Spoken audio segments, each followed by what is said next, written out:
Hey guys, it's Mr. Hammond here. We are going to read Chapter 1 of The Lemonade War. Chapter 1 Slump. Slump. Noun. A drop in the activity of a business or the economy. Evan lay on his back in the dark, throwing the baseball up in a straight line and catching it in his bare hands. Thwop, thwop. The ball made a satisfying sound as it slapped his palm. His legs flopped in a V. His arm stretched up to the ceiling. And the thought that if he'd miss, he'd probably break his nose made the game just interesting enough to keep going. On the floor above, he heard footsteps, his mother's, and then a long, loud, scraping, groaning sound. He stopped throwing the ball to listen. His mother was dragging something heavy across the kitchen floor, probably the broken air conditioner. A week ago, right at the beginning of the heat wave, the air conditioner in his mother's attic office had broken. The man from Sears had installed a brand new one, but left the old one sitting right in the middle of the kitchen floor. The Treskys had been walking around it all week. Scrape! Evan stood up. His mom was strong, but this was a two-person job. Hopefully she wouldn't ask him why he was hiding in the dark basement. And hopefully Jessie wouldn't be in the kitchen at all. He'd been avoiding her for 2 days now, and it was getting harder by the minute. The house just wasn't that big. Evan had his hand on the railing when the scraping noise stopped. He heard footsteps fading to silence. She'd given up. Probably the heat, he thought. It was that kind of weather, giving up kind of weather.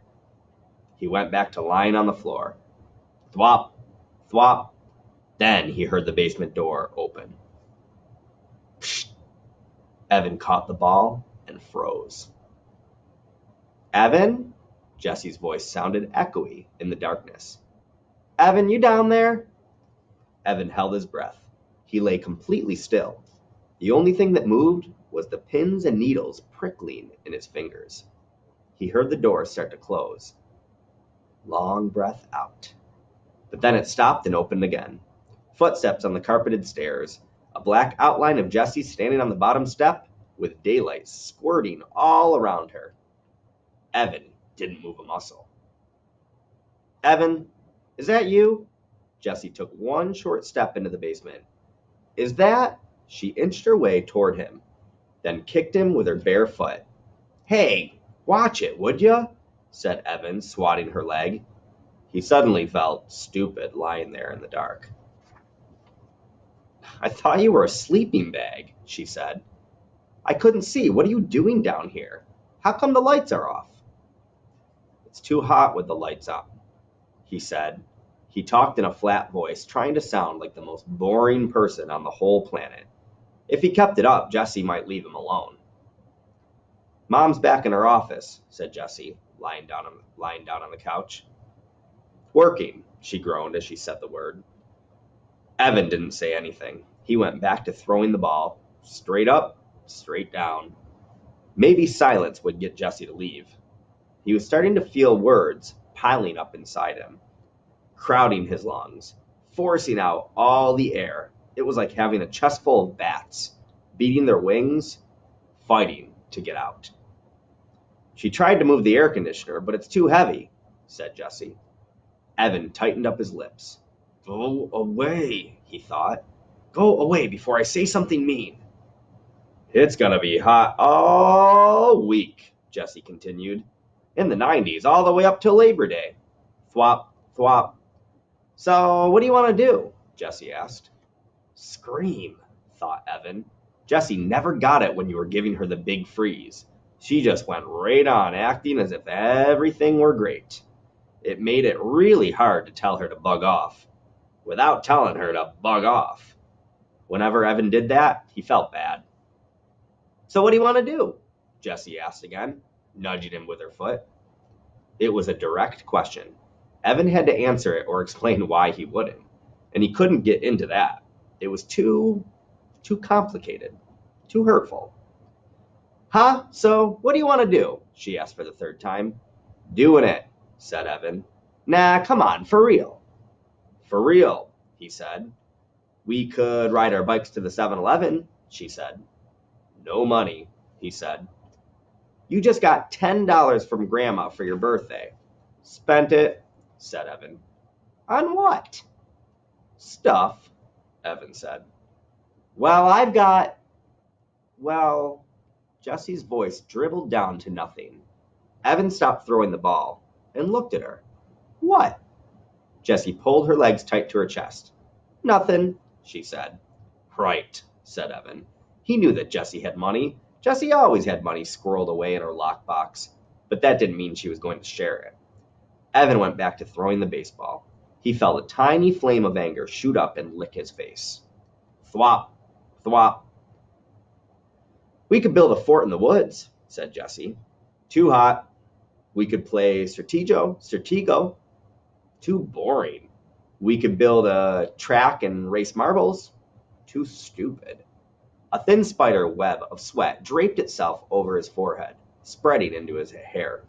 With every throw, he told himself, it's not her fault, but he could feel his anger growing. He started popping his elbow to put a little more juice on the ball. It was flying a good 4 feet into the air every time. Straight up, straight down. Pop, thwop, pop, thwop. The bats in his chest were going nuts. What is the matter with you? Asked Jessie. You've been so weird the last couple of days. Oh man, here they come. I just don't want to play a dumb game like Stratego, he said. You like Stratego. I only picked that because it's your favorite game. I was being nice, in case you hadn't noticed. Look, there are only 6 days left of summer, and I'm not going to waste them playing a dumb game. Evan felt his heartbeat speed up. Part of him wanted to stuff a sock in his mouth, and part of him wanted to deck his sister. It's a stupid game, and it's for babies, and I don't want to play a stupid baby game. Pop, thwop, pop, thwop. Why are you being so mean? Evan knew he was being mean, and he hated being mean, especially to her. But he couldn't help it. He was so angry and so humiliated and so full of bats. There was nothing else he could be, except alone. And she'd taken even that away from him. You're the genius, he said. You figure it out. Good, that would shut her up for once. Evan watched the ball fly in the air. Is this because of the letter? Jessie asked. Crack! Evan had taken his eyes off the ball for 1 second, just for 1 second, and the ball came crashing down on his nose. Crud! Oh, crud! He curled over onto his side, grabbing his nose with both hands. There was a blinding, booming pain right behind his eyes that was quickly spreading to the outer edges of his skull. Do you want some ice? He heard Jessie ask in a calm voice. What do you think? He shouted. Yeah? She stood up. No, I don't want any stupid ice. The pain was starting to go away, like a humongous wave that crashes with a lot of noise and spray, but then slowly fizzles away into nothing. Evan rolled to a sitting position and took his hands away from his nose. With his thumb and index finger, he started to pinch the bridge. Was it still in a straight line? Jessie peered at his face in the dim light. You're not bleeding, she said.